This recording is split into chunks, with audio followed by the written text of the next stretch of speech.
क्या आपके पीरियड्स में आपको ब्लीडिंग कम होती है या ऐसा लगता है कि माहवारी खुल के नहीं हो रही है? तो आखिर इसके कारण क्या हैं और कब आपको डॉक्टर के पास जाना चाहिए? यही सब मैं आज आपको विस्तार से बताऊंगी। I am doctor Amita Shah, senior consultant gynaecologist and laparoscopic surgeon from Gurgaon. मेरे पास बहुत सी महिलाएं आती हैं जो ये कहती हैं कि उनको पीरियड्स में फ़्लो बहुत कम हो रहा है या स्कैंटी फ़्लो हो गया है और उनको ऐसा महसूस देता है कि उसकी वजह से उनका पेट फूला फूला सा लग रहा है। तो ऐसे में उनसे एक सही हिस्ट्री लेना और जानना कि आखिर ऐसा क्या कारण है जिसकी वजह से उनको स्कैंटी फ्लो हो रहा है, बहुत ज़रूरी है। तो सबसे पहले ये जानना ज़रूरी है कि आखिर नॉर्मल फ्लो क्यों होता है और क्या होता है। नॉर्मली आपके पीरियड्स इसलिए होते हैं क्योंकि हर महीने आपका यूट्रस प्रेगनेंसी के लिए तैयार होता है। यूट्रस के अंदर की जो लाइनिंग होती है, जिसको हम एंडोमेट्रियम कहते हैं, वो हर महीने ग्रो करती है और शेड ऑफ करती है। और ये होता है हार्मोन्स के इन्फ्लुएंस में। ईस्ट्रोजन और प्रोजेस्टेरॉन जो दो बहुत ही इंपॉर्टेंट हार्मोन हैं। ईस्ट्रोजन की वजह से ये जो यूट्रस की लाइनिंग है एंडोमेट्रियम, ये ग्रो होती है और प्रेगनेंसी के लिए तैयार होती है। और अगर प्रेगनेंसी नहीं होती तो ये लाइनिंग प्रोजेस्टेरॉन हार्मोन के इन्फ्लुएंस में आके शेड ऑफ होती है। तो ये तो होता है एक नॉर्मल प्रक्रिया जो आपके हर महीने होती है। अब अगर इन हार्मोन्स की गड़बड़ हो जाती है, मान लीजिए आपके शरीर में ईस्ट्रोजन की मात्रा ज़्यादा होने लग गई, तो आपकी यूट्रस की लाइनिंग ज़्यादा ग्रो करती है और आपको ज़्यादा ब्लीडिंग होती है। और यही अगर ईस्ट्रोजन की मात्रा कम होने लगती है तो आपकी एंडोमेट्रियम या लाइनिंग कम बनती है और आपको स्कैंटी फ्लो होता है। तो अब स्कैंटी फ्लो होता क्या है और कब हम उसको स्कैंटी बोलते हैं? हर महिला में ये जो फ्लो होता है ये वेरी करता है और कभी भी फिक्स्ड नहीं होता। कुछ महिलाओं में ये ड्यूरेशन 2 दिन रहता है तो कुछ में 7 दिन रहता है। किसी में फ्लो 10 से 15 ml तक रहता है तो किसी में 30 से 35 ml तक रहता है। हम स्कैंटी फ्लो तब कहते हैं जब आप पूरे पीरियड्स के दौरान सिर्फ एक पैड या आधा पैड यूज़ करते हैं या फिर आपको सिर्फ स्पॉटिंग होकर के रह जाती है। तो अब जानते हैं कि आखिर स्कैंटी फ्लो के कारण क्या होते हैं। कुछ कारण वो होते हैं जिसमें आपको चिंता करने की ज़रूरत नहीं होती। जैसा सबसे पहले इट कुड बी जेनेटिक, मतलब मान लीजिए आपकी मदर को या आपकी सिस्टर को कम फ्लो होता था तो हो सकता है उसी के हिसाब से आपको भी कम फ्लो रहता हो। दूसरा होता है आपकी एज। जब आपके पीरियड्स शुरू होते हैं, मतलब प्यूबर्टी के दौरान, या आपके पीरियड्स बंद होने वाले होते हैं, मतलब मेनोपॉज के दौरान, तो उसके इनिशियल 1-2 साल आगे या पीछे आपका फ्लो कम रह सकता है क्योंकि तब आपकी ईस्ट्रोजन्स की मात्रा इतनी नहीं होती है और ओव्यूलेशन भी अनियमित रूप से होता है।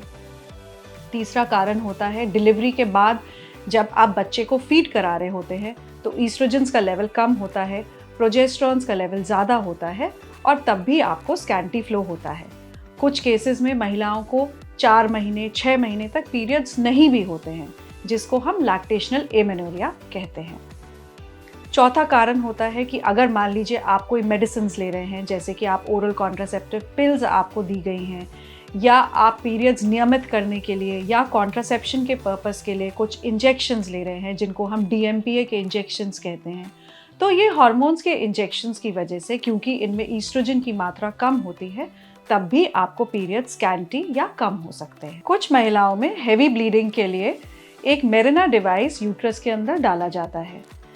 इस मेरिना डिवाइस से धीरे धीरे यूट्रस के अंदर की झिल्ली या परत थिन आउट होने लगती है और उसकी वजह से भी स्कैंटी पीरियड्स होने लगते हैं। तो ये डिवाइस जनरली अगर किसी को हेवी ब्लीडिंग हो या एडिनोमायोसिस की कंडीशन हो तो उसके ट्रीटमेंट के लिए लगाया जाता है। अब जानते हैं ऐसे कारण जिनके लिए आपको चिंता करनी चाहिए और डॉक्टर जनरली उनका ट्रीटमेंट करते हैं। तो सबसे पहला कारण होता है, कई बारी आप बहुत स्ट्रेस्ड आउट होते हैं तो उससे भी आपके पीरियड स्कैंटी हो जाते हैं। तो वो इसलिए होता है क्योंकि जब आप स्ट्रेस में होते हैं तो आपके ब्रेन से जो हार्मोन्स निकलते हैं जो ओवरी के ऊपर एक्ट करते हैं, तो वो हार्मोन्स अनियमित हो जाते हैं जिससे आपके पीरियड स्कैंटी हो जाते हैं। कई बारी अगर आप सडनली बहुत ज़्यादा वेट लूज़ कर लेते हैं तो आपके शरीर में फैट सेल्स कम हो जाते हैं और इन फैट सेल से ईस्ट्रोजन निकलता है। तो ईस्ट्रोजन की कमी से अगेन आपके पीरियड स्कैंटी हो जाते हैं। एक ग्लैंड हमारे शरीर में होता है जिसको थायराइड ग्लैंड कहते हैं। ये थायराइड ग्लैंड से जो हार्मोन्स निकलते हैं मतलब जब कभी हाइपोथायरॉयडिज्म या हाइपरथायरॉयडिज्म हो जाता है तो उसकी वजह से भी आपके पीरियड्स स्कैंटी हो जाते हैं। एक दूसरा हार्मोन प्रोलैक्टिन, वो भी बहुत ज़रूरी है आपके पीरियड्स को रेगुलेट करने के लिए और सही मात्रा में पीरियड्स होने के लिए। अगर ये प्रोलैक्टिन हार्मोन बढ़ जाता है, जिसको हम हाइपरप्रोलैक्टिनीमिया कहते हैं, उससे भी आपके पीरियड्स स्कैंटी हो सकते हैं। अब दो कारण ऐसे हैं जो यूट्रस से संबंधित या आपके गर्भाशय से संबंधित होते हैं, जिसकी वजह से स्कैंटी पीरियड्स हो जाते हैं, और ये बहुत ही इम्पॉर्टेंट और कॉमन रीजंस हैं। कई बारी अगर आपकी डीएनसी हुई होती है, डीएनसी मतलब जब कभी आपका किसी कारणवश अबॉर्शन हो जाता है या आप अबॉर्शन कराते हैं तो यूट्रस की लाइनिंग की स्क्रैचिंग करी जाती है, जिसको हम क्यूरेटाज भी बोलते हैं। अगर कभी ये बहुत ज़्यादा स्क्रैचिंग कर दी जाए तो उसकी वजह से जो यूट्रस के अंदर की झिल्ली या परत होती है वो आपस में जुड़ जाती है, उसके बीच में एडहेजन्स बन जाते हैं, जिसको हम एशरमैन सिंड्रोम बोलते हैं। तो इसकी वजह से भी आपके पीरियड्स बिल्कुल ही स्कैंटी हो जाते हैं, कई बारी आने भी बंद हो जाते हैं। कुछ केसेस में या कुछ महिलाओं में जेनाइटल ट्यूबरक्लोसिस भी होती है, जिसको हम बोलते हैं कि यूट्रस की अंदर की लाइनिंग, झिल्ली की लाइनिंग में या यूट्रस में ट्यूबरक्लोसिस हो जाती है।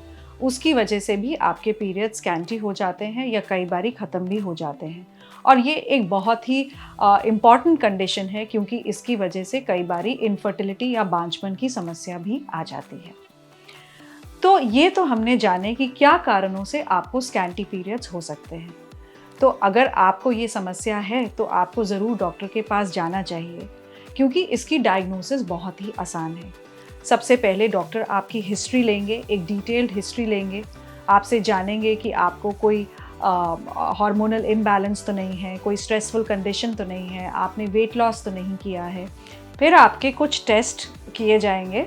सबसे इम्पॉर्टेंट टेस्ट है एक अल्ट्रासाउंड, जिसको हम ट्रांसवजाइनल अल्ट्रासाउंड भी कहते हैं। इस अल्ट्रासाउंड के ज़रिए हम ये देखना चाहते हैं कि आपकी यूट्रस के अंदर की लाइनिंग की थिकनेस या थिननेस कितनी है। उसके पश्चात कुछ हार्मोनल टेस्ट होंगे, जैसे कि थायराइड का टेस्ट, प्रोलैक्टिन का टेस्ट, जिनसे हमें इनकी अनियमितता के बारे में पता चलता है। अगर डॉक्टर सस्पेक्ट कर रहे हैं कि आपको जेनाइटल ट्यूबरक्लोसिस है, तो हो सकता है कि महीने के पहले दिन जब आपको ब्लीडिंग होती है तो वो मेंस्ट्रुअल ब्लड टीबी पीसीआर के लिए भेजा जाए। अगर एशरमैन सिंड्रोम सस्पेक्ट कर रहे हैं तो हम एक सिंपल टेस्ट करते हैं, जिसको हिस्ट्रोस्कोपी बोलते हैं। हिस्ट्रो मतलब यूट्रस, स्कोपी मतलब दूरबीन से देखना। मतलब यूट्रस के अंदर हम दूरबीन से जांच करते हैं, और उसी सिटिंग में अगर हमें लगता है कि यूट्रस के अंदर झिल्ली चिपक गई है तो हम उस झिल्ली को अलग कर सकते हैं, जिसको हम हिस्ट्रोस्कोपिक एडहेसिलिसिस भी बोलते हैं। तो अब जैसे ही हमने डायग्नोसिस बना ली कि किस कारणवश आपको स्कैंटी पीरियड्स हैं, उसी के हिसाब से हम आपको ट्रीटमेंट देते हैं। अगर थायराइड अनियमित है तो उसकी मेडिसिन दी जाती हैं। अगर प्रोलैक्टिन बढ़ा हुआ है तो उसको कम करने के लिए मेडिसिन देते हैं। यदि ट्यूबरक्लोसिस है तो हम आपको एंटी ट्यूबरकुलर ट्रीटमेंट देते हैं, जो कि 6 महीने से साल भर तक चलता है, और आपका ट्यूबरक्लोसिस बिल्कुल ठीक हो जाता है। और अगर यूट्रस के अंदर एडहेजन्स बन गए हैं या एशरमैन्स है, तो उस केस में हम हिस्ट्रोस्कोपिक एडहेसिलिसिस कर सकते हैं। तो अगर आपको स्कैंटी पीरियड्स हों या माहवारी कम आ रही हो, खुल के नहीं आ रही हो, तो इसे इग्नोर मत कीजिए।